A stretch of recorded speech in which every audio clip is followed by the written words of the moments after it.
नमस्कार दोस्तों, स्वागत है आपका वैराग्य ज्ञान में। मैं हूं आपका होस्ट और आज हम आपके सामने लेकर आए हैं तिब्बत की वह रहस्यमयी घाटी का दूसरा भाग। इस रहस्यमयी कहानी के पहले भाग में हमने देखा कि कैसे एक साधारण यात्रा ने एक व्यक्ति को रहस्यमयी और भयानक घटनाओं के भंवर में खींच लिया।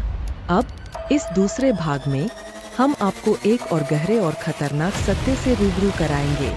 आज की इस कहानी में आप जानेंगे कि वह साधना, वह बलि और उन कापालिक साधुओं के पीछे क्या रहस्य छिपा हुआ था। यह कहानी आपको भय, रहस्य और अदृश्य शक्तियों की दुनिया में ले जाएगी, जहां हर कदम पर मौत का साया मंडराता है। तो तैयार हो जाइए एक ऐसी यात्रा पर चलने के लिए जहां हर मोड़ पर इंतजार करती है एक नई भयावता। अगर आपने अभी तक हमारे चैनल को सब्सक्राइब नहीं किया है तो जल्दी से कर ले और बेल आइकॉन को दबाना ना भूलें ताकि आप एक भी डरावनी कहानी मिस न करें। आइए अब शुरू करते हैं हमारी कहानी का दूसरा अध्याय। पूजा के आंगन में पहुंचते ही सभी कापालिक साधु सन्यासियों की नजरें एक साथ घूम गईं। उनके चेहरे भी पहले से ज्यादा कठोर हो गए और उपेक्षा का भाव भी दिखाई देने लगा। नाटे कद और बदसूरत शक्ल वाली उन युवतियों के नगाड़े की आवाज पर थिरक रहे पैर अपने आप रुक गए। मदिरा भरा कपाल पात्र एक बारगी छलक उठा और उसी के साथ उनके हाथ भी अपनी जगह थम गए। पूजा बराबर चीखती चिल्लाती जा रही थी और रो भी रही थी, मगर उसकी तरफ किसी का ध्यान नहीं था।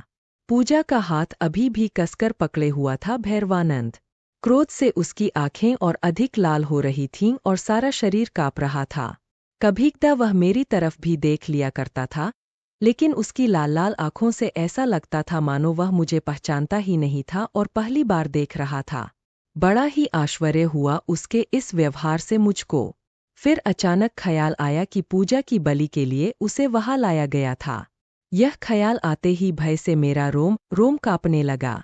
तभी न जाने किधर से एक लंबा चौड़ा काठी का कापालिक सन्यासी आकर पूजा के सामने खड़ा हो गया। उसका सारा शरीर लाल रंग की रेशमी चादर से लिपटा हुआ था।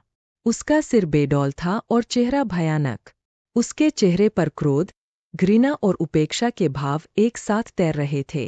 मैंने भीत दृष्टि से उस सन्यासी की ओर देखा। वह एकटक बिना पलक झपकाए पूजा की ओर देख रहा था। कुछ क्षण बाद वह हो होकर हंसने लगा। उस सन्यासी की उपस्थिति तो अनोखी लगी ही, साथ ही उसकी हंसी भी डरावनी सी लगी। मन में बार बार यही विचार आता कि भागकर बाहर चला जाऊं, मगर पैर जर्वत हो गया था मेरा। हे भगवान, कहाँ जाकर फंस गया था मैं। उसी समय मुझे लगा कि उस भयानक आकृति वाले कापालिक सन्यासी को कभी कहीं देखा है। फिर सब कुछ याद हो आया।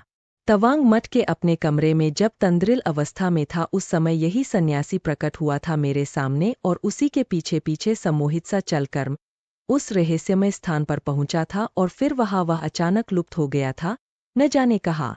नगाड़े की आवाज पहले से अधिक तेज हो गई थी।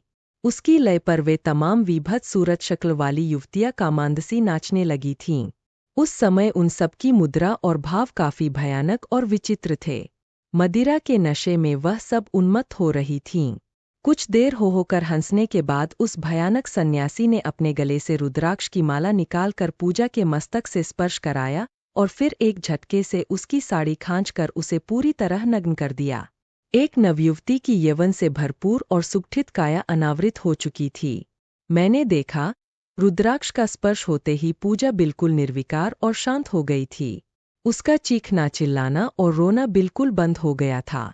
उसे उसी नग्न अवस्था में लाकर आंगन में एक तख्त पर बिठाया गया। जब वह पद्मासन को मुद्रा में बैठ गई, तब उस भयानक कापालिक ने आगे बढ़कर पूजा के नग्न शरीर पर चंदन और घी का लेप किया। उस समय पूजा की आंखें बंद थी और उसके चेहरे पर गहरी शांति छाई हुई थी। उसका सारा शरीर जर्वत हो गया था। लेप के बाद उसकी तांत्रिक विधि से पूजा की गई। उसके मस्तक पर लाल सिंदूर का टीका लगाया गया और गले में जवा पुष्प की माला पहनाई गई। इन सारी क्रियाओं के बाद उसको बलिस्थल के पास ला खड़ा किया गया। उस समय का दृश्य काफी भयानक और रोमांचकारी था। सब कुछ किसी अनजाने लोक सा प्रतीत हो रहा था मुझे।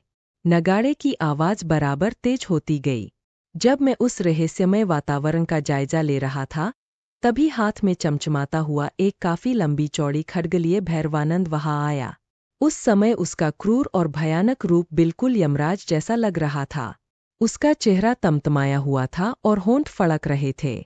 उसने एक झटके से पूजा की गर्दन बलियूथ में फैसा दिया और फिर दोनों हाथों से खड्ग तानकर खड़ा हो गया।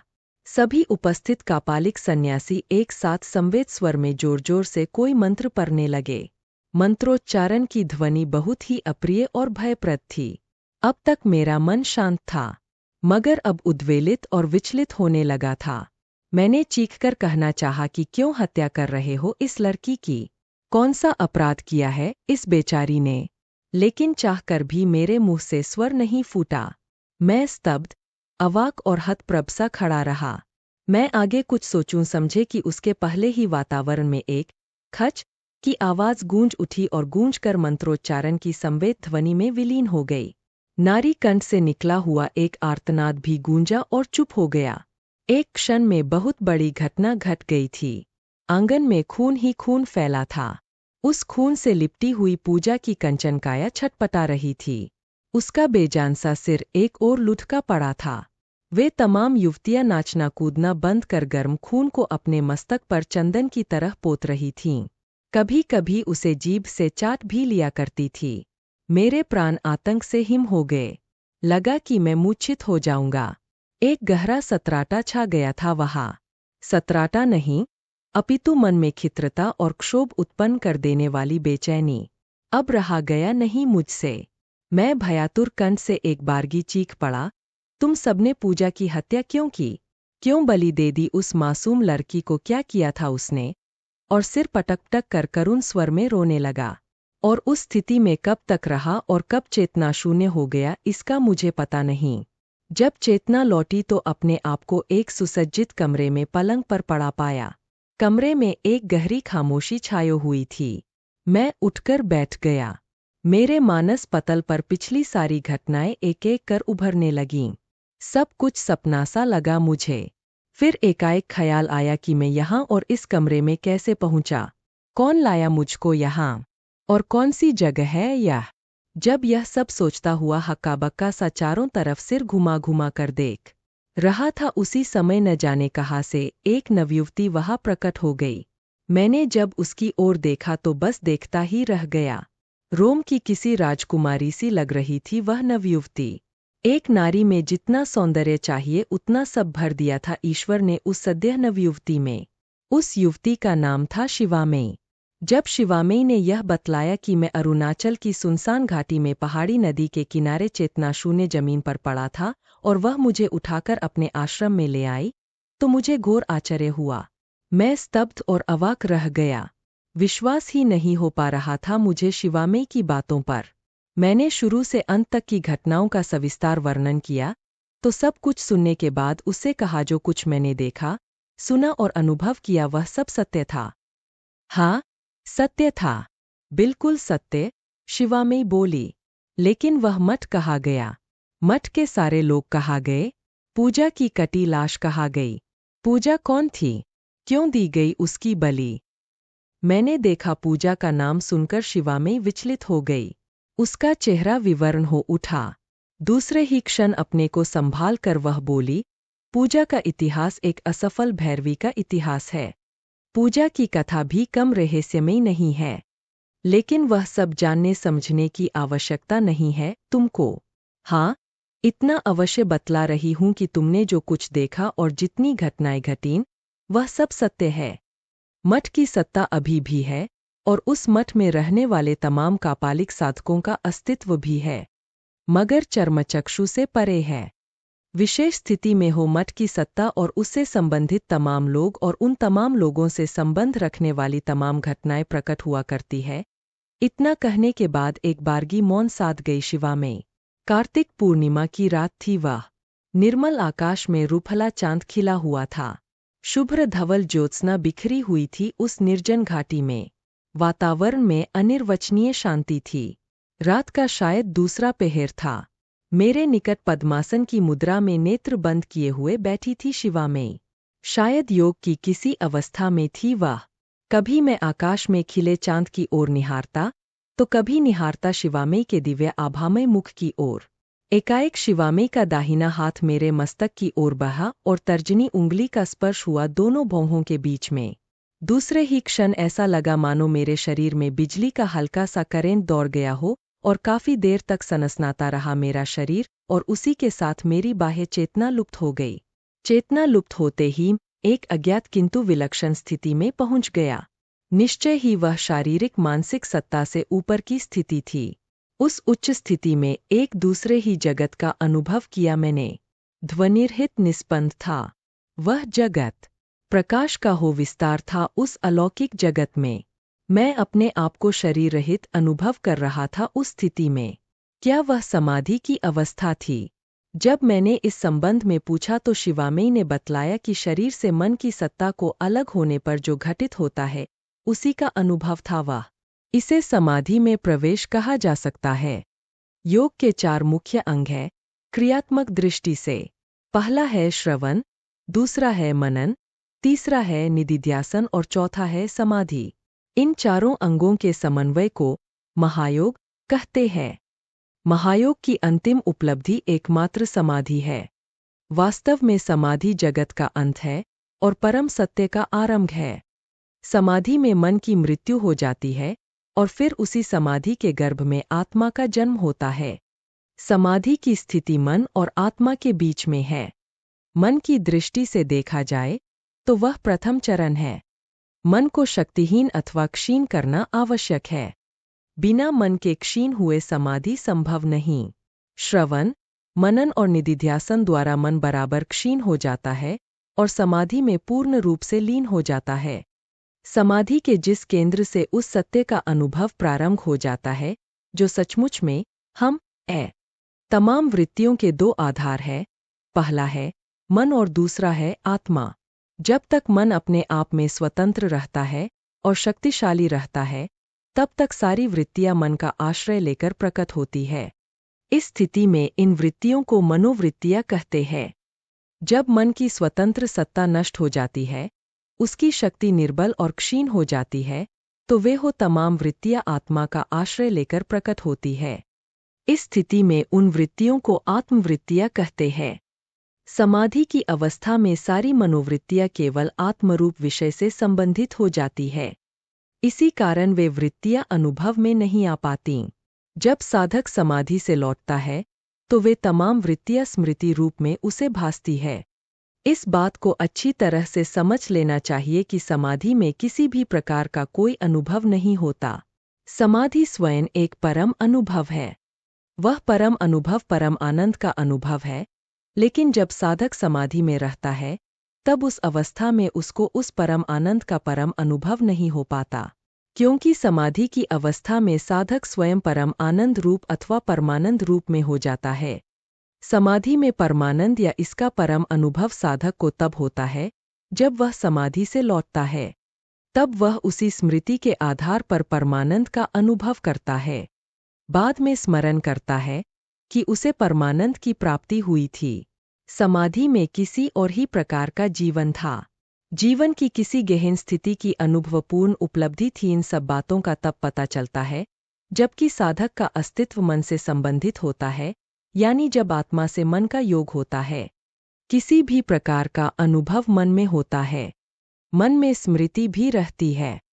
समाधि की अवस्था में मन का जरा सा भी अस्तित्व नहीं रहता है केवल अस्तित्व आत्मा की। समाधि की अवस्था में आत्मा में सारे परम अनुभव और सारे परमानंद के अनुभव एकत्र हो जाते हैं। समाधि में जीवन का क्या रूप था? जीवन की कैसी स्थिति थी? संसार का भी रूप कैसा और क्या था? आदि सभी बातों का भी अनुभव आत्मा में एकत्र हो जाता है। आत्मा जब समाधि की स्थिति से वापस लौटकर मन के संपर्क में आती है, तब मन उन तमाम अनुभवों को स्मृति रूप में दे देता है, जिसके आधार पर साधक समाधि के तमाम अनुभवों का स्मरण करता है और वर्णन करता है। लेकिन वह स्मरण और वर्णन अधूरा ही रहता है। जो लोग अधिकतर समाधि में रहते हैं और संसार में कम से कम रहते हैं, वे ही पूरा स्मरण और वर्णन कर सकते हैं। मेरे सहयोग से, मेरे स्पर्श से तुम समाधि की अवस्था में प्रवेश कर गए थे लेकिन उस अवस्था का क्या तुम पूरा वर्णन कर सकते हो? नहीं, क्योंकि मन जितने अनुभवों को ग्रहण करने की क्षमता रखता है, उतने अनुभवों की ही स्मृति बन जाती है। मन एक ही समय में और एक ही अवस्था में एक साथ सभी अनुभवों को ग्रहण करने में असमर्थ होता है। मन की भी अपनी मर्यादा है। समाधि अवस्था में प्रवेश के कौन कौन से उपाय हैं? पूछा मैंने। शिवामयी ने कहा केवल 3 ही उपाय है। सद्गुरु या उच्च कोटि की समाधि उपलब्ध होगी, कृपा का यह प्रथम उपाय है। यदि सद्गुरु अथवा योगी चाहे तो किसी भी साधना संस्कार संपन्न साधक व्यक्ति को अपने योगबल से समाधि में प्रवेश करा सकता है। श्रवण, मनन, निधिध्यासन, समाधि इन चारों सोपानों को पार कर समाधि को उपलब्ध हुआ जा सकता है। यह दूसरा उपाय है। यह विशुद्ध योग मार्ग का उपाय है। विभिन्न गुह्य तांत्रिक क्रियाओं द्वारा भैरवी के सहयोग से संभोग मार्ग से भी समाधि में प्रवेश संभव है। यह तीसरा उपाय है। यह उपाय तंत्र योग मार्ग से संबंध रखता है। कहने को आवश्यकता नहीं।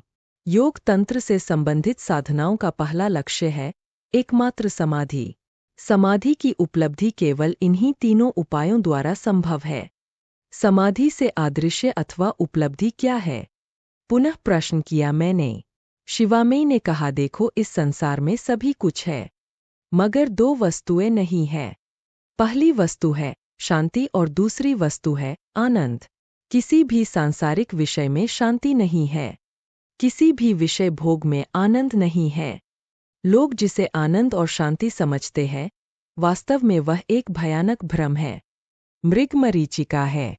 उसके मूल में दुर्हक है। वास्तविक शांति और आनंद की उपलब्धि संसार से परे होने पर ही संभव है। और संसार से परे होने का एक ही मार्ग है समाधि।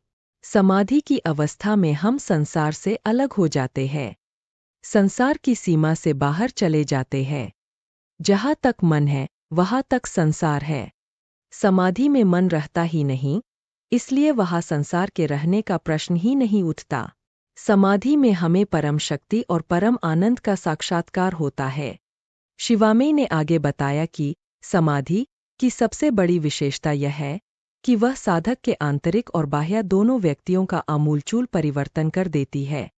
समाधि की अवस्था में प्राप्त अनुभवों को हम सांसारिक अनुभवों की श्रेणी में नहीं ला सकते। समाधि का अनुभव अलौकिक और अदिव्य है। पूरे 1 वर्ष रहा मैं शिवामयी के सानिध्य में। उस 1 वर्ष में योग संबंधी जो आध्यात्मिक लाभ मुझको हुआ वह मेरी आत्मा की अमूल्य निधि समझी जाएगी। योग का सबसे महत्वपूर्ण विषय है समाधि और सबसे मूल्यवान साधना है समाधि में प्रवेश करने की साधना। समाधि के विषय में हमारे शास्त्रों में बहुत कुछ लिखा गया है, लेकिन समाधि कैसे उपलब्ध हो इस संबंध में क्रियात्मक दृष्टि से कहीं किसी शास्त्र में सूक्ष्मता से विवेचन नहीं किया गया है। पूर्णिमा का रूपला चांद पश्चिम के क्षितिज में डूबने वाला था। रात का चौथा प्रहर था शायद। हवा में सिहरन आ गई थी। घाटी की नीरवता पहले से अब और घनीभूत हो चुकी थी। पूरी रात हम दोनों की बातों में समाप्त हो गई थी, मगर समय का न मुझे ज्ञान रहा और न तो शिवामयी को ही। वाराणसी के निकट सारनाथ में हो रहे बौद्ध सम्मेलन में भाग लेने के लिए युत्सुंग आए हुए थे। वहां मैं भी दलाई लामा से भेंट करने के लिए गया था। किसी कारणवश उनसे भेंट न हो सकी। अचानक वहीं युत्तुंग से मेरी भेंट हो गई। हम दोनों की यह भेंट लगभग 25 साल बाद हुई थी। कुछ क्षण तक अपलक देखते रहे वह मेरी ओर, फिर लपक कर गले से लिपट गए। उसके बाद बातचीत का सिलसिला चल पड़ा और उसी सिलसिले में मैंने अरुणाचल की सारी कहानी सुना दी। बड़ी तन्मयता और बड़े ध्यान से युत्तुंग मेरी बात सुनते रहे। सब कुछ सुनने के बाद उनकी मुख मुद्रा गंभीर हो गई। काफी देर तक न जाने क्या सोचते रहे वह आंखें मूंदकर फिर सहज स्वर में बोले, निश्चय ही आप किसी अलौकिक शक्ति की प्रेरणा के वशीभूत होकर संग्रीला घाटी में पहुंच गए थे। संग्रीला घाटी इसका नाम तो मैं पहली बार सुन रहा हूँ। चौंकते हुए मैंने कहा, तिब्बत और अरुणाचल की सीमा पर स्थित है संग्रीला घाटी। युत्सुंग बोले, लेकिन व्यापक भूहीनता और चतुर्थ आयाम से प्रभावित होने के कारण वह अभी तक अगम्य, अगोचर और रहस्यमयी बनी हुई है। ऐसा कहा जाता है कि उस घाटी का संबंध अंतरिक्ष के किसी लोक से भी है। यह सुनकर बड़ा आश्चर्य हुआ मुझे। कौतूहल भरे स्वर में मैंने कहा, आपकी चतुर्थायाम और भूहीनता की बात मेरी समझ में नहीं आई। इनसे आपका तात्पर्य क्या है? युत्सुंग सहज गंभीर हो गए और फिर उसी मुद्रा में बोले, अत्यंत जटिल विषय है शर्मा जी। चतुर्थायाम अथवा भूहीनता के तथ्यगत सिद्धांतों की ठीक ठीक व्याख्या करना और ठीक ठीक विवेचन करना सभी के वश की बात नहीं है। पिछले 25 साल से प्रयत्नशील हूं मैं इस दिशा में, लेकिन बंधु, अभी तक मुझे पूरी सफलता नहीं मिली। यदि स्वयं मैं संग्रौला घाटी के रहस्यमय प्रदेश में न गया होता, तो इन दोनों विषयों पर कदापि इतनी गहरी खोज और इतना व्यापक अनुसंधान न कर पाता। अच्छा, यह तो मुझे मालूम ही नहीं था। न तो आपने पिछली मुलाकात में बतलाया ही था। मैंने कहा। युत्तुंग ने बताया कि जिस प्रकार वायुमंडल में बहुत से ऐसे स्थान हैं जहां वायु शून्यता रहती है, उसी प्रकार धरती पर भी बहुत से ऐसे स्थान हैं जो भूहीन है। ऐसे वायु शून्यता और भूहीनता वाले स्थान चतुर्थायाम से प्रभावी होते हैं, और ऐसे प्रभावी स्थान देश, काल, निमित्त से परे होते हैं। उनमें कोई भी वस्तु या प्राणी अनजाने में चला गया तो 3 आयाम वाले इस जगत की दृष्टि में उसकी सत्ता अदृश्य अथवा लुप्त हो जाती है, लेकिन वहाँ उसका अस्तित्व बना रहता है। यह निश्चित रूप से नहीं कहा जा सकता कि भविष्य में कब उसका अस्तित्व इस जगत में प्रकट होगा या होगा भी नहीं। इस विषय से संबंधित प्राचीन पुस्तकों में सबसे महत्वपूर्ण पुस्तक है काल विज्ञान। तिब्बती भाषा में लिखी हुई यह प्राचीन पुस्तक तवांग मठ के पुस्तकालय की अमूल्य निधि है। काल विज्ञान का मैंने कई बार गहन अध्ययन किया है और अंत में इस नतीजे पर पहुंचा कि इस 3 आयाम वाले संसार की हर चीज देश, काल और निमित्त से बंधी हुई है। इस संसार का जो देश है वह वक्र है।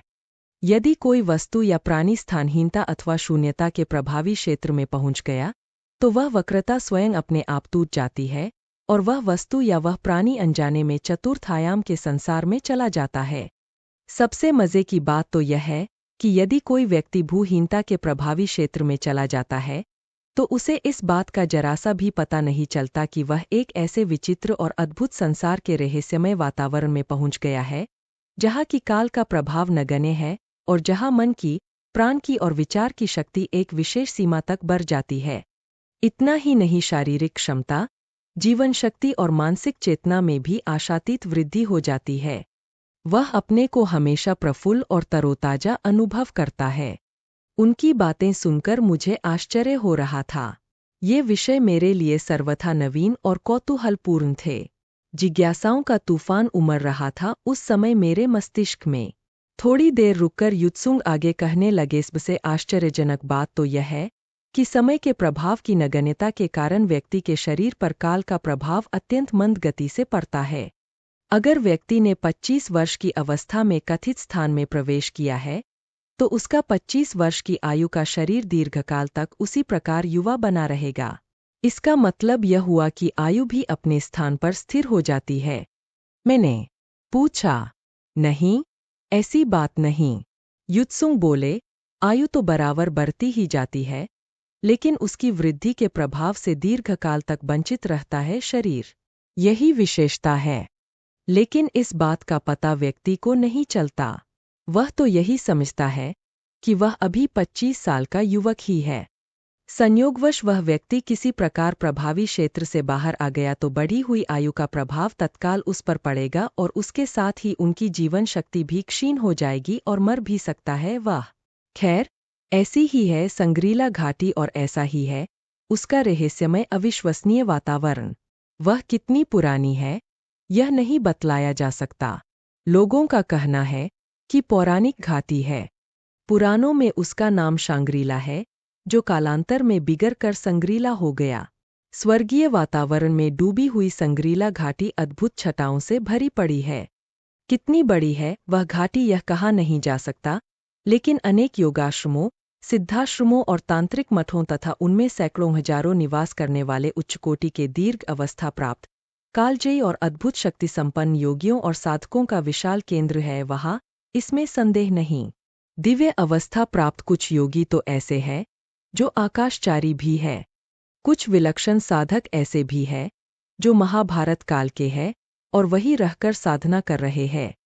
जो लोग संगरौला घाटी से अच्छी तरह परिचित है, उनका कहना है कि प्रसिद्ध योगी श्यामाचरण लाहिड़ी के महागुरु अवतारी बाबा, जिन्होंने भगवान कृष्ण और आदि शंकराचार्य को भी दीक्षा दी थी, संग्रीला घाटी के किसी सिद्धाश्रम में अभी भी निवास करते हैं।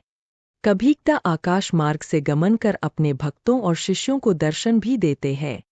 संग्रीला घाटी के 3 साधना केंद्र प्रसिद्ध हैं। पहला है ज्ञानगंज मठ, दूसरा है सिद्ध विज्ञान आश्रम और तीसरा है योग सिद्धाश्रम। ये तीनों आश्रम अत्यंत विशाल है और उनमें अनेक विभाग है और हर विभाग के अलग अलग आचार्य और निदेशक है। सभी आचार्य और सभी निदेशक ब्राह्मी भाव प्राप्त उच्च कोटि के ज्ञान योगी है। वे दीर्घजीवी है, कालजयी है। प्रायः वे आत्मशरीर में रहते हैं। उनका भौतिक और सूक्ष्म शरीर अलग अलग रहता है। कहने का मतलब है कि वे लोग साधना तो आत्मशरीर में रहकर करते हैं, लेकिन सूक्ष्म शरीर से संचरण विचरण करते हैं। कभीकदा आवश्यकता पड़ने पर भौतिक शरीर का उपयोग भी करते हैं, वरना वह शरीर निष्क्रिय भाव से पड़ा रहता है। उन लोगों का सूक्ष्म शरीर अति शक्तिशाली और प्रखर होता है, जिसके फलस्वरूप वे लोग सूक्ष्म शरीर के द्वारा तत्क्षण हजारों मील की यात्रा कर सकते हैं और आवश्यकतानुसार भौतिकी रूप से भी प्रकट हो सकते हैं। आपने स्वामी विशुद्धानंद परमहंस देव का नाम तो सुना ही होगा, क्यों नहीं?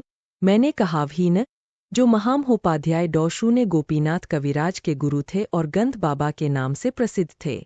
हाँ, उन्हीं की बात कह रहा हूँ। युत्सुंग बोले, वे ज्ञानगंज मठ से संबंधित थे। उसी मठ के आचार्य ने उन्हें योग दीक्षा दी थी और सूर्य विज्ञान में पारंगत किया था। हाँ, यह मैं जानता हूँ। डॉ. शून्य गोपीनाथ कविराज जी ने अपनी पुस्तकों में कई स्थानों पर उसकी चर्चा भी की है। स्वामी जी के जीवनचरित्र में भी इसका विस्तृत वर्णन मिलता है। ज्ञानगंज मठ के आचार्य सदैव आकाश मार्ग से योगानुकूल और दिव्य संस्कार संपन्न शिष्यों की खोज में रहा करते हैं। मिल जाने पर उन्हें अपने मठ में ले जाते हैं और दीक्षा शिक्षा के बाद योग के प्रकार व प्रसार के लिए संसार में भेज देते हैं। स्वामी विशुद्धानंद परमहंस देव ऐसे ही शिष्य थे। उन्हें इसी प्रकार ले जाया गया था और सूर्य विज्ञान में पारंगत हो जाने के बाद उन्हें वापस कर दिया गया था। ज्ञानगंज मठ के 2 प्रमुख विभाग हैं। पहला विभाग विशुद्ध ज्ञानयोग से संबंधित है और दूसरा योग विज्ञान का है। योग विज्ञान के अंतर्गत 16 विज्ञान हैं, जिनमें सौर विज्ञान, नक्षत्र विज्ञान, काल विज्ञान, क्षण विज्ञान, वासु विज्ञान, सूर्य विज्ञान और चंद्र विज्ञान प्रमुख है। इन सभी विज्ञानों की शिक्षा अलग अलग दी जाती है। संसार में जो जिस विज्ञान के पात्र है, उन्हें खोजकर आचार्य ले जाते हैं और संबंधित विज्ञान की शिक्षा देने के बाद पुनः संसार में वापस भेज देते हैं। स्वामी जी सूर्य विज्ञान के योग्य थे, इसीलिए उन्हें उपयुक्त समझकर महापुरुष स्वामी नौमानंद परमहंस अपने साथ ज्ञानगंज मठ ले गए थे। स्वामी नीमानंद दीर्घ अवस्था प्राप्त कालजयी योगी है। आकाशचारी तो है ही।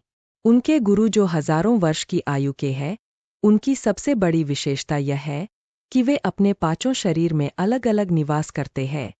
उनका भौतिक शरीर तो हमेशा 25 वर्ष के युवक के समान रहता है। उन्होंने ही स्वामी विशुद्धानंद जी को योग विज्ञान की दीक्षा दो और अपने निकट के योगियों, जिनका नाम था श्यामानंद परमहंस, भृगुराम परमहंस और दिव्यानंद परमहंस के पास विज्ञान की शिक्षा के लिए भेज दिया। स्वामी विशुद्धानंद परमहंस देव को उनके महागुरु ने एक दिव्य शक्ति संपन्न अलौकिक शिवलिंग दिया था, जिसकी स्थापना स्वामी जी ने वंडुलेश्वर के नाम से अपने गांव वंडूल में की थी। वह शिवलिंग आज भी विद्यमान है। तीनों आश्रमों के बाद 2-3 तांत्रिक मठ भी है, जो काफी लंबे चौड़े हैं और जिनमें उच्च कोटि के कापालिक और शाक्त साधक निवास करते हैं। अपनी अलौकिक साधनाओं की सिद्धि व सफलता के लिए नरबलि देना और शव साधना करना उनका प्रमुख कार्य है। वे साधक लोग भी अलौकिक शक्ति संपन्न, कालजयी और आकाशचारी है। वे योग्य पात्र की खोज में भ्रमण करते रहते हैं। इसी प्रकार सिद्ध तांत्रिक लामाओं के भी कई योग तांत्रिक मठ तथा आश्रम हैं और उनका बाहरी दुनिया के कई मठों और आश्रमों से संबंध है, मगर वे भौतिक जगत के सामने अपने वास्तविक परिचय को गुप्त रखते हैं। युत्सुंग ने बतलाया कि एक बार ऐसे ही एक तांत्रिक लामा से मेरी भेंट हुई थी। वह किसी काम से तवांग मठ में आया था। उसे कई प्रकार की अलौकिक तांत्रिक सिद्धियां प्राप्त थीं। अपनी किसी सिद्धि के लिए वह योग्य शव की खोज में था और उसी सिलसिले में उससे मेरी भेंट हुई थी। नाम था युंगचेज लामा। पहली ही भेंट में उससे मैं प्रभावित हो गया। सियांग मठ में रहता था वह। सैकड़ों वर्ष से कापालिक संप्रदाय के अघोरियों की भयंकर तामसिक साधनाओं का केंद्र है सियांग मठ। युंगचेज लामा ने ही बतलाया कि सैकड़ों वर्ष की आयु के अनेक कालजयी कापालिक न जाने कब से उस मठ में रहते चले आ रहे हैं। वे सभी मानवेतर शक्ति संपन्न हैं। अपनी भयानक तमोगुनी तांत्रिक शक्तियों के बल पर प्रकृति में विकृति पैदा कर असंभव से संभव कार्य कर सकने में समर्थ है वे। सच बात तो यह है शर्मा जी, युत्सुंग थोड़ा रुककर आगे बतलाने लगे, अगर उस लामा से मेरी भेंट न हुई होती तो न संग्रीला के बारे में जानता कुछ और न तो गया ही होता उसकी रहस्यमय घाटी में। उसी ने मुझे प्रेरणा दी और उसी प्रेरणा के वश में होकर तैयार हो गया उसके साथ जाने के लिए। मगर कब और कैसे मैं 3 आयाम के इस जगत की सीमा लांघकर चौथे आयाम के जगत में चला गया मुझे पता नहीं। एक बात अवश्य है कि प्रवेश करते ही इस संसार का अस्तित्व वायवीय हो गया और उसकी जगह एक सर्वथा नवीन और आलोकमय संसार उद्भाषित हो उठा मेरे सामने और उसी के साथ पिछली सारी स्मृतियां भी विलुप्त हो गईं। इतना कहकर जैसे किसी गहरे भाव में डूब गए युत्सुंग। ऐसा लगा मानो अपनी अनुभूतियों को भाषा में व्यक्त करने के लिए उपयुक्त शब्द खोज रहे हों। काफी देर बाद शून्य में ताकते हुए धीमे स्वर में कहने लगे, शर्मा जी, आश्चर्य की बात तो यह है कि वहां न सूर्य का प्रकाश था और न थी चांद की चांदनी। वातावरण में चारों तरफ एक दुधिया प्रकाश फैला हुआ था और उसी के साथ चारों तरफ विचित्र सी खामोशी फैली हुई थी। उसी दुधिया प्रकाश में मैंने देखा कि एक और मठों, आश्रमों और विभिन्न आकृतियों के मंदिर थे और दूसरी ओर थी सुदूर तक फैली हुई संग्रीला की सुनसान घाटी। घाटी काफी रमणीक और आकर्षक लगी मुझे। एक निर्वचनीय शांति का साम्राज्य था वहां। न जाने कब और कैसे मैं लामा के साथ एक ऐसे स्थान पर पहुंचा जहां की जमीन स्फटिक की तरह पारदर्शक और चमकीली थी। लामा ने कान में फुसफुसाकर कहा, जानते हो, यह जमीन जहां तुम खड़े हो एक महान योगी की प्रबल इच्छा शक्ति के वशीभूत है। इतना ही नहीं, इस जमीन का अगोचर संबंध अनेक लोकांतरों से भी है। इच्छा शक्ति के वशीभूत है। यह बात मैं भी नहीं समझ पा रहा हूं, मैंने कहा। मेरी बात सुनकर लामा ने एक बार चारों ओर नजरें घुमाकर देखा और फिर कहा, भी तुम्हारी समझ में आ जाएगा, थोड़ी देर रुको। सचमुच थोड़ी देर बाद मेरे सामने एक अजीब सा दृश्य धीरे धीरे उभरने लगा। वह पारदर्शक और चमकीली जमीन काफी दूर तक लाल रंग की हो गई और उसमें तरह तरह के रंगों को रश्मियां निकलने लगीं। कभी कभी वे रश्मियां आपस में टकरा भी जाती थीं और जब टकराती थीं तो उसमें से चिगारियां निकलकर आकाश में काफी दूर तक फैल जाती थीं। बड़ा ही अद्भुत दृश्य था वह। अपलक देख रहा था उस अलौकिक दृश्य को। सहसा रश्मियों का आपस में टकराना और चिंगारियों का निकलना बंद हो गया। उनके बंद होते ही रश्मियां घनीभूत होने लगीं। उसमें से एक विशेष आकार प्रकट होने लगा। धीरे धीरे वह आकार बढ़ता गया और अंत में एक विशाल महल का रूप धारण कर लिया। पूरा महल पारदर्शक और शुभ्र प्रकाश से भरा था। लगता था जैसे वह पूरा का पूरा कांच का बना हो। सामने की ओर काफी लंबी चौड़ी पारदर्शक सीढ़ियां थीं। उसके बाद महल का विशाल फाटक था जिसके दोनों तरफ 2 विशाल हाथी सूंड ऊपर की ओर उठाए खड़े थे। दोनों स्याह पत्थर के थे। किसका महल है वह? आश्चर्यचकित होकर पूछा मैंने। लामा मेरा प्रश्न सुनकर एक बार हंसा, फिर बोला, यह महल नहीं, आश्रम है। उसी महान योगी की इच्छा सृष्टि। अपनी प्रबल इच्छा शक्ति से उसने सृष्टि की है। सूक्ष्म जगत में रहते हुए वह योगी इसी प्रकार कभीकदा इस स्थान पर सृष्टि कर देता है। ऐसी सृष्टि वह क्यों करता है? इसके पीछे उसका कौन सा उद्देश्य है? वह परम महायोगो है कौन? यह बतलाया नहीं जा सकता। उसके बारे में कोई कुछ नहीं जानता। सब कुछ रहस्यमय है। लामा की बात मुझे अटपटी सी लगी। कुछ छिपा रहा है, ऐसा प्रतीत हुआ मुझे। योग विज्ञान प्रकृष्ट विज्ञान है। कार्य और ज्ञान को आपस में आदत किए बिना प्रकृष्ट विज्ञान में अधिकार प्राप्त करना असंभव है। जहाँ ज्ञान होता है वहाँ कर्म नहीं होता और जहाँ कर्म रहता है वहाँ ज्ञान का अभाव रहता है। ठीक कहा आपने। एक साथ दोनों को सत्ता अत्यंत दुर्लभ है। इसीलिए यथार्थ विज्ञान यानी प्रकृष्ट विज्ञान कठिन है। क्या योग और विज्ञान दोनों एक ही भूमि की विधाएं हैं? मैंने पूछा। नहीं, ऐसी बात नहीं है।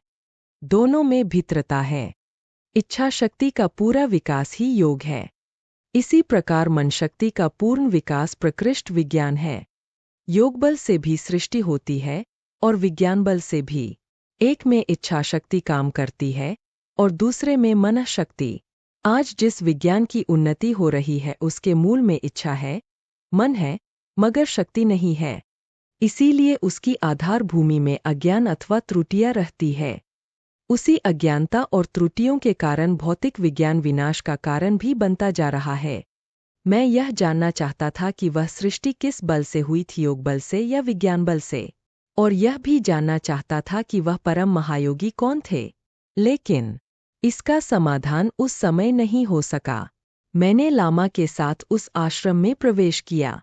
फाटक के बाद काफी लंबा चौड़ा आंगन मिला मुझे, जिसके बीच में कमल के फूल के आकार का एक बहुत बड़ा फुआरा था।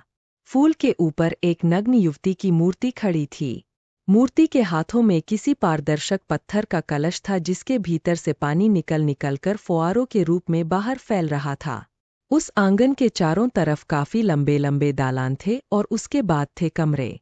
दालान के स्तंभों और मेहराबों पर सुनहरे रंग में बेल बूटों की नक्काशियां थीं।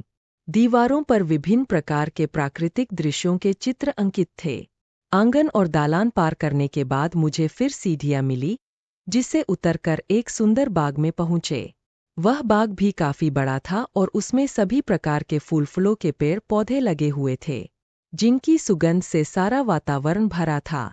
ऊंचे ऊंचे वृक्षों की टहनियों पर बैठे तरह तरह के पक्षी चहचहा रहे थे, जिससे वातावरण और रसमय हो रहा था। जमीन पर मखमल जैसी मुलायम घास थी। सच कहता हूँ, सब कुछ सपना सपना सा लग रहा था। ऐसा लग रहा था जैसे किसी अभौतिक जगह में प्रवेश कर गया हूँ मैं। मुंह बाए मुग्ध भाव से सिर घुमा घुमा कर चारों तरफ देख रहा था उस महान और परम योगी की अद्भुत कृति। और तभी एक अपूर्व घटना घटी। मैंने देखा अचानक न जाने कहाँ से दर्जनों युवतियां वहां आ गईं। आश्चर्य की बात तो यह थी कि सभी की आयु बराबर थी। इतना ही नहीं, रूप, रंग और कद भी समान थे। 16 वर्ष से अधिक आयु की नहीं थीं वे। सभी के बाल खुलकर पीठ पर बिखरे हुए थे। शरीर पर गेरुए रंग की साड़ी थी और गले में पड़ी थी स्फटिक की मालाएं। सभी का चेहरा अपूर्व तेज से दमक रहा था और विलक्षण शांति छाई थी वहां। युवतियों के हावभाव से मुझे ऐसा लगा कि वे सब किसी के आने की प्रतीक्षा कर रही है। मेरा अनुमान गलत नहीं था। थोड़ी ही देर बाद मैंने देखा कि रुफले प्रकाश का एक तेजोमय पुंज वहां सहसा प्रकट हुआ। वह प्रकाशपुंज कैसा था, इसका ठीक ठीक वर्णन न कर सकूंगा मैं। बस आप समझ लीजिए कि अद्भुत था वह अवर्णनीय प्रकाशपुंज।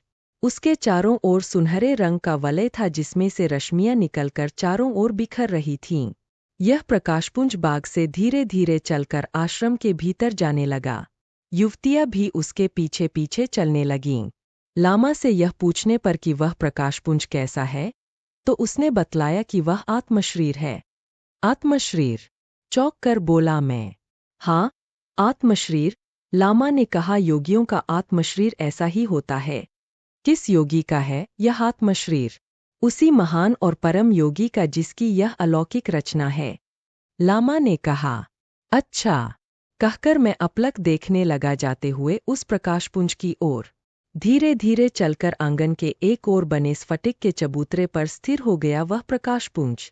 स्थिर होते ही सभी युवतियां चारों ओर बैठ गईं और एकटक निहारने लगी उस प्रकाशपुंज की ओर। उस समय बड़ा ही अलौकिक और आध्यात्मिक वातावरण था। मेरे पूछने पर लामा ने बतलाया कि वे युवतियां योग कन्या है। कई जन्मों की साधना के बाद वे सब इस दिव्य स्थिति को प्राप्त की है। योग में इसी को कैवल्य अवस्था कहते हैं। ये सब भी आत्मशरीर धारिणी ही है, लेकिन मनोरंजन के लिए इन सभी ने भौतिक देह की रचना कर ली है। क्या वह संभव है? क्यों नहीं? लामा ने कहा। आत्मशरीर को प्राप्त कर लेने के बाद योगात्माएं इच्छानुसार कभी भी अपने लिए स्वयं भौतिक देह की रचना कर सकती है। जब मैं लामा से यह सब बातें कर रहा था उसी समय अपने आप मेरी नज़र घूम गई प्रकाशपुंज की ओर और उस पर नज़र पड़ते ही एक बार स्तब्ध रह गया मैं। वह प्रकाशपुंज धीरे धीरे मानव आकृति में बदलता जा रहा था। कौतूहल और आश्चर्य से देख रहा था मैं उसको और कुछ ही देर बाद उस प्रकाशपुंज की जगह एक दिव्य शरीरधारी महात्मा बैठे हुए मुझे दिखाई दिए। वे पद्मासन की मुद्रा में थे और उनकी आंखें बंद थीं। निर्विकार भाव से ध्यानस्थ बैठे हुए थे महात्मा।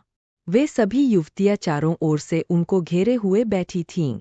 कोई किसी से बोल नहीं रही थीं। सभी की मुख मुद्राएं गंभीर और निर्विकार थीं। न जाने कब तक डूबा रहा उस आध्यात्मिक वातावरण के अथाह शांति सागर में। सहसा बादल के गर्जने जैसी आवाज से सारा वातावरण गूंज उठा और उसी के साथ कड़कड़ाकर बिजली जैसी रोशनी भी चमकी। जलते पारे जैसी तीखी रेखा उस वातावरण में एक कोने से दूसरे कोने तक कांद गई एक बारगी। हजारों मैग्नीशियम के तारों जैसे प्रखर आलोक से उद्भासित हो उठा सारा रहस्यमय वातावरण और दूसरे ही क्षण मेरी आंखों के सामने अंधेरा छा गया। मैंने आंखें बंद कर लीं और जब आंखें खुलीं तो जानते हैं मेरे सामने क्या था। युत्सुंग भराने स्वर में बोले वही सब था जो पहले था। शुभ्र आलोक में शांत वातावरण और उस वातावरण में आकंठ डूबी हुई संग्रौला घाटी। चारों तरफ गहरी नौरवता छाई हुई थी। एकाएक जैसे मेरी तंद्रा भंग हुई। चारों तरफ नजरें घुमाकर देखा मैंने। लामा वहां कहीं नहीं था। न जाने कहाँ गायब हो गया वह। फिर आप वापस कैसे लौटे? उत्सुक होकर पूछा मैंने। बतला नहीं सकता। स्वयं मुझे मालूम नहीं कि उस रहस्यमयी घाटी से निकलकर कैसे इस संसार के वातावरण में आया। पहले की ही तरह भर्राए स्वर में बोले युत्युंग।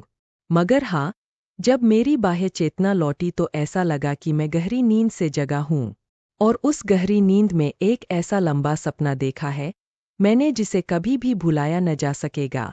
लेकिन उन तमाम अलौकिक दृश्यों और घटनाओं को सपना क्यों कहा जाए? सपना तो सपना होता है और सत्य सत्य होता है।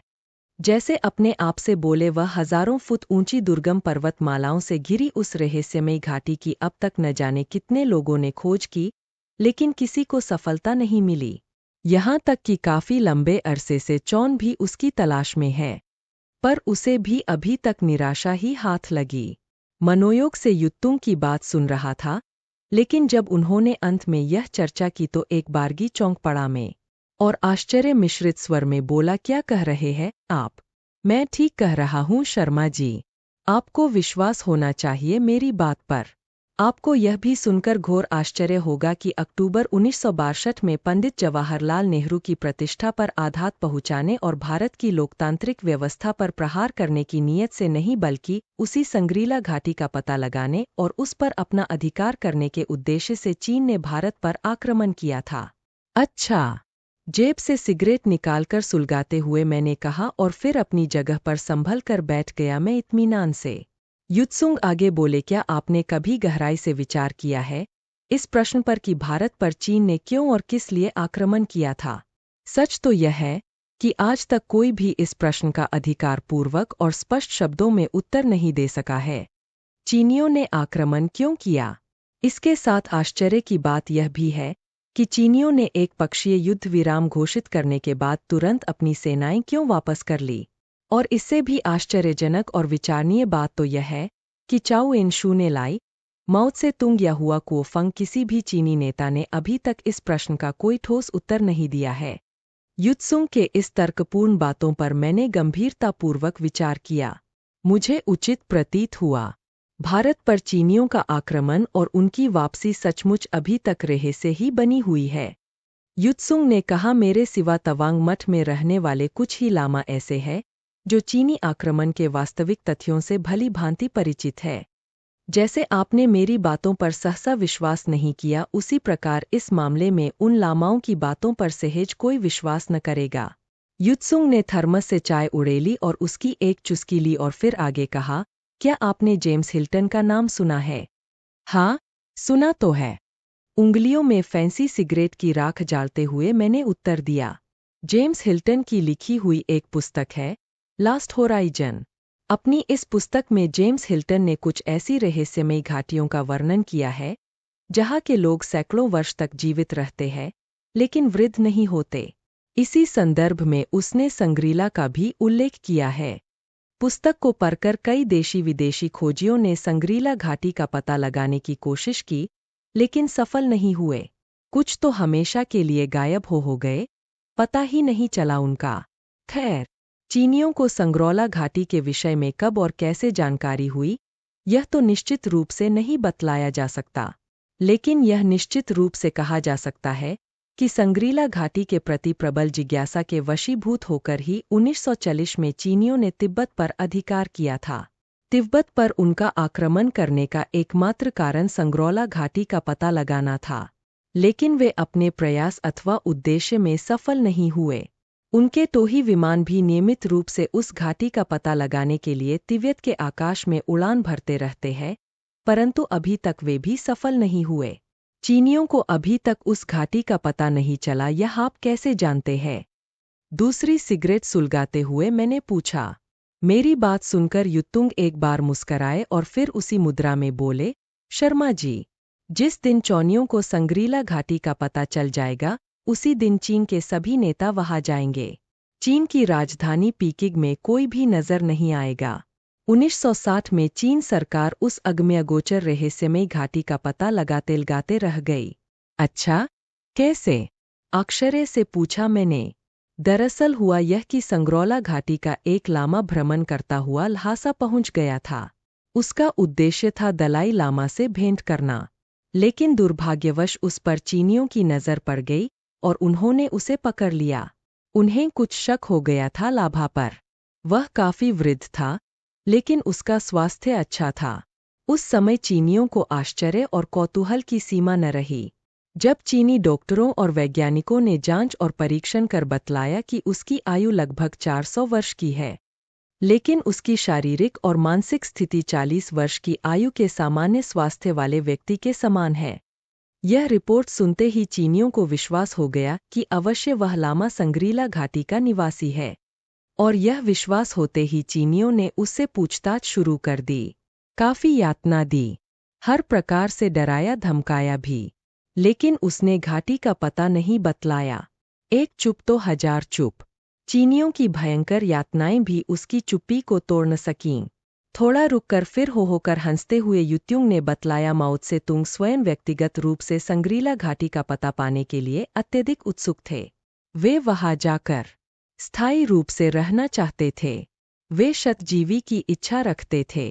उनकी इच्छा कई 100 वर्ष जीवित रहने की थी, क्योंकि उन्हें भय था कि उनकी मृत्यु के पश्चात उनको जलाई हुई क्रांति को ज्योति बुझ जाएगी। जब माओ को लामा के असाधारण चुप्पी का पता चला तो उन्होंने एक योजना बनाई और उन्हें विश्वास था कि उनकी योजना सफल हो जाएगी। उन्होंने तत्काल लामा को छोड़ने का आदेश दे दिया। उन्होंने सोचा कि छूटने पर लामा ल्हासा से भागकर अवश्य अपनी घाटी में ही जाएगा और इस प्रकार उनको घाटी का पता चल जाएगा। लेकिन लामा छूटने के बाद घाटी की ओर न जाकर भारत की ओर चला गया और किसी प्रकार लुकते छिपते भारतीय प्रदेश में प्रवेश कर अंत में तवांग मठ में आ गया। वह उस समय संयोगवश में भी तवांग मठ में था। तब तो आपको उस लामा से बातें हुई होंगी?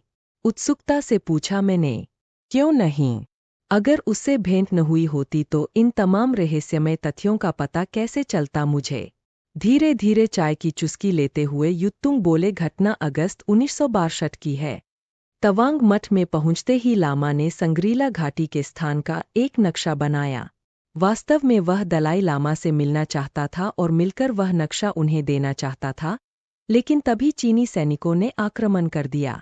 परिणाम यह हुआ कि न वह दलाई लामा से मिल पाया और न तो नक्शा ही दे सका उन्हें। आपके कहने का मतलब यह है कि उस लामा को पकड़ने के लिए ही चीनियों ने भारत पर आक्रमण किया था, लेकिन मुझे पता नहीं क्यों इस बात पर विश्वास नहीं हो रहा है, मैंने कहा। स्पष्ट है, युत्सुंग ने दृढ़ स्वर में उत्तर दिया, अन्यथा वे उस लामा को वापस कैसे प्राप्त कर सकते थे?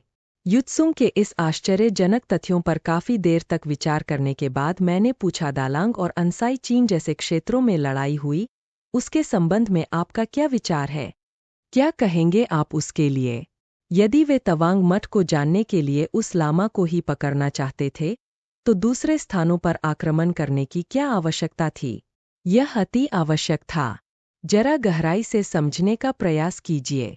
युत्सुंग ने उत्तर दिया, चीनियों ने जब तवांग मठ पर आक्रमण किया तो प्रत्याक्रमण से अपनी सुरक्षा के लिए दूसरे क्षेत्रों में भी युद्ध करना आवश्यक था।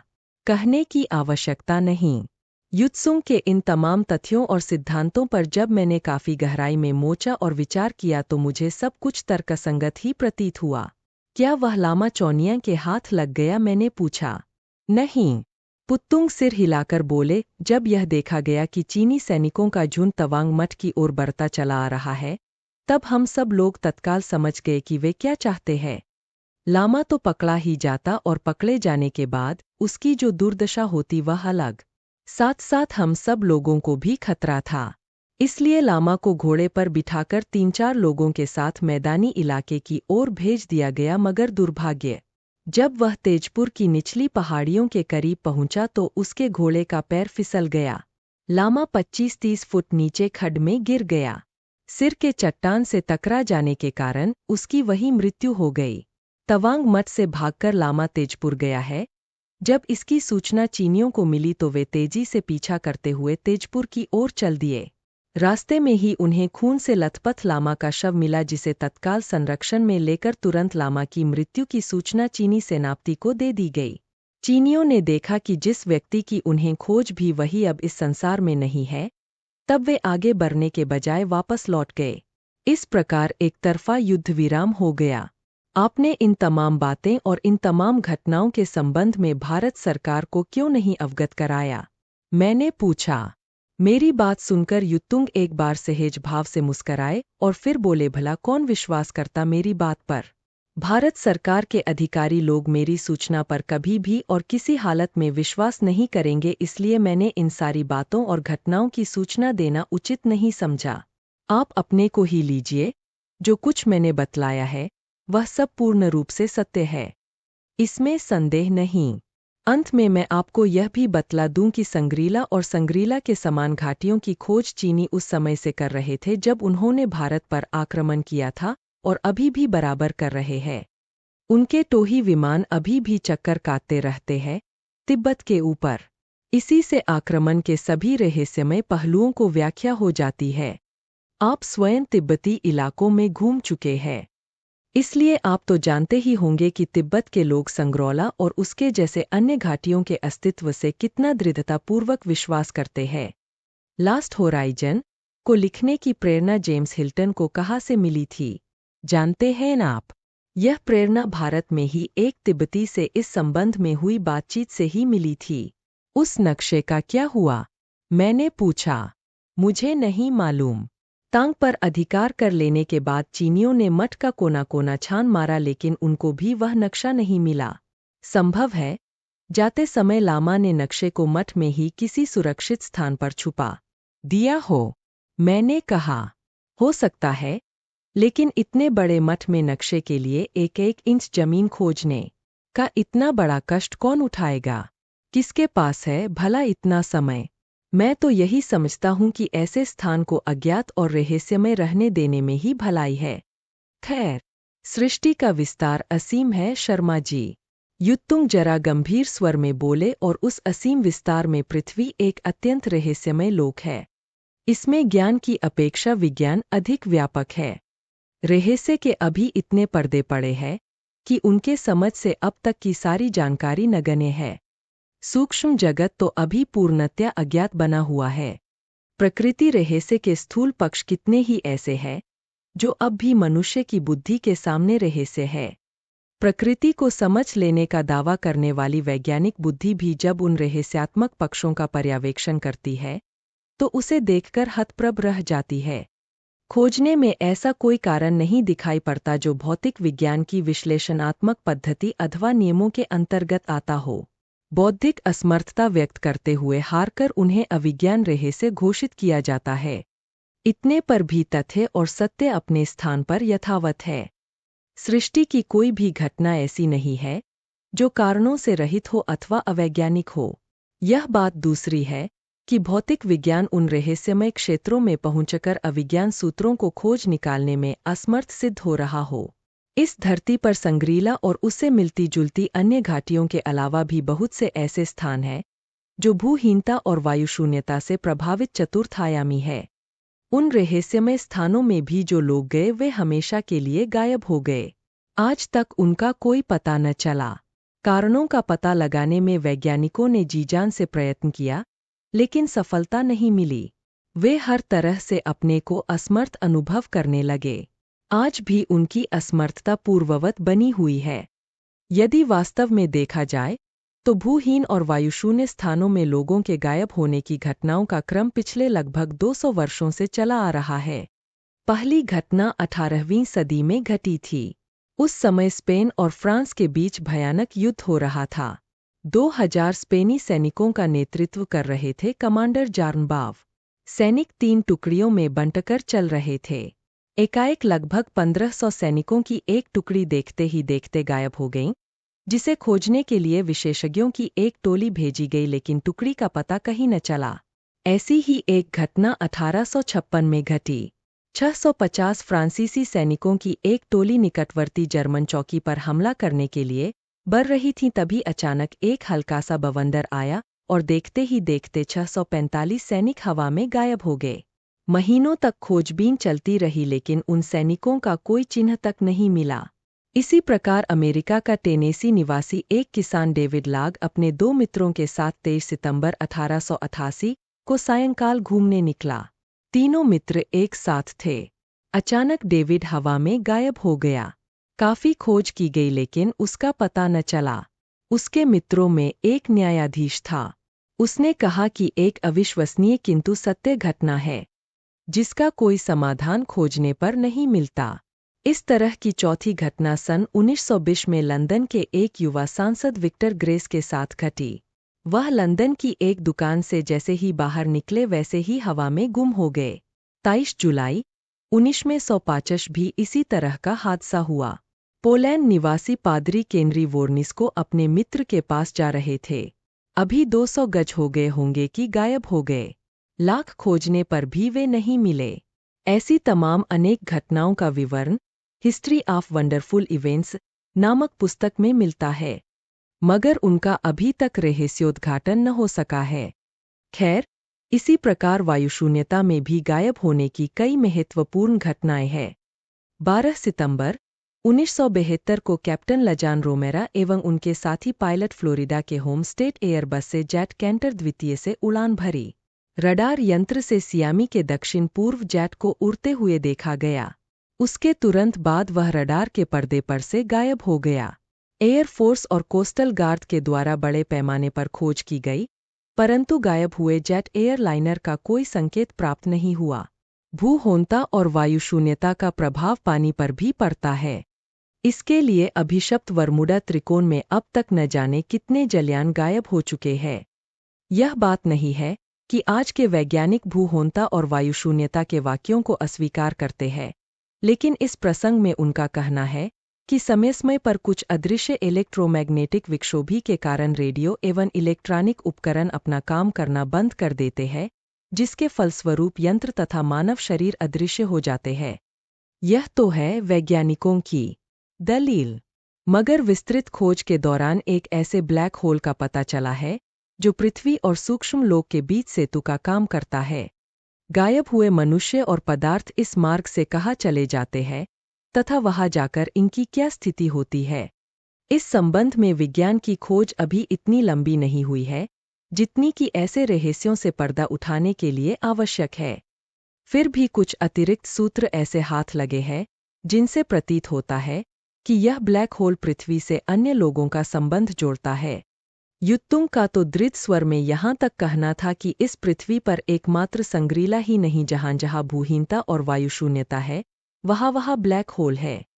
जहाँ तक बरमूडा का प्रश्न है, उसके संबंध में दीर्घकाल तक गहन अध्ययन करने वाले विश्वविख्यात आइवान सैंडरसन का कहना है कि बरमूडा त्रिकोण की ही तरह 11 और ब्लैक होल है।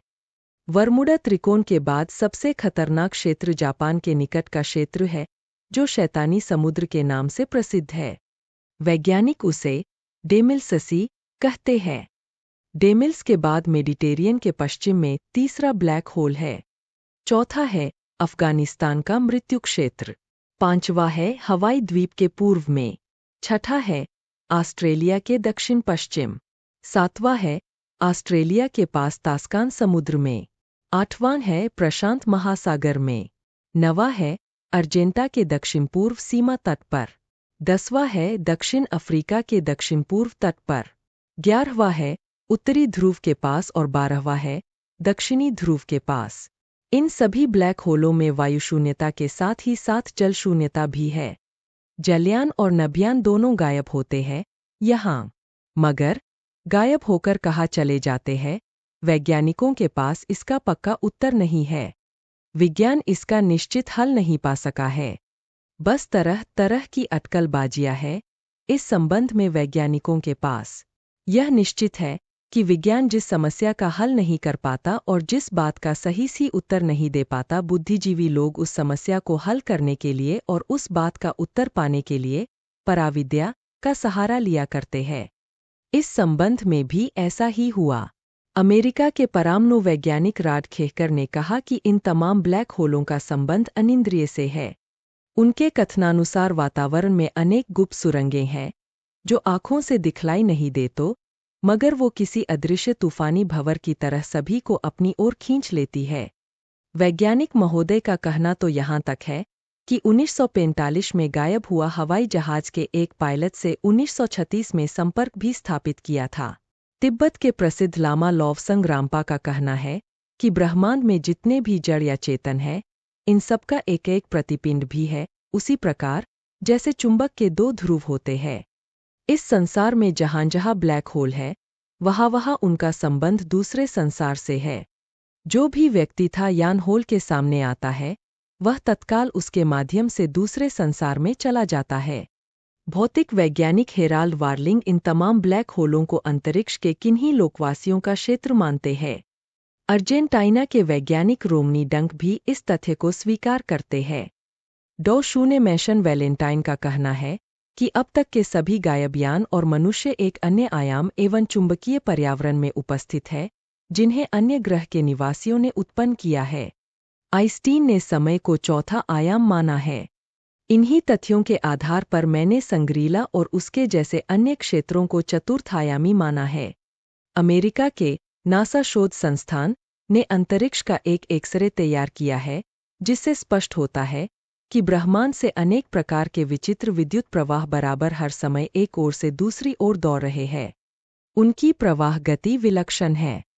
वे विद्युत प्रवाह कहाँ से आते हैं और कहाँ जाते हैं, वैज्ञानिकों को इसका कोई पता नहीं है, मगर इस बात का पता उन्हें अवश्य है कि जलधारा के समान उन विद्युत प्रवाहों की असंख्य शाखाएं अंतरिक्ष में चारों ओर फैली हुई है और बराबर गतिशील भी है।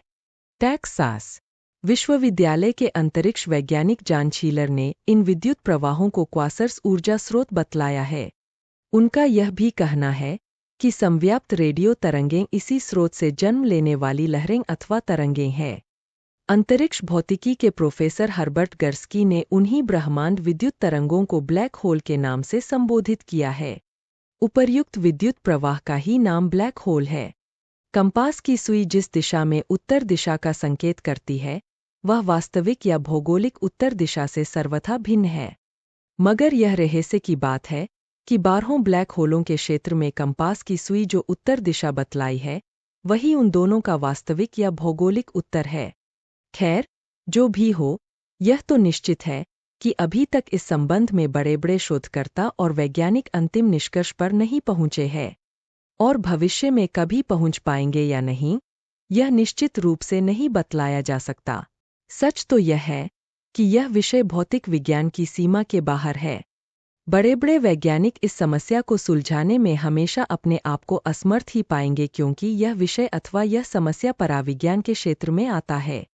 कभी समाधान कर सकेंगे और कभी सुलझा सकेंगे तो परावैज्ञानिक हो इसे।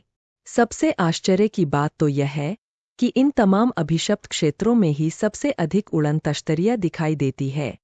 इससे भी स्पष्ट होता है कि इन क्षेत्रों का अन्य लोकों से रहस्यमय अगोचर संबंध है।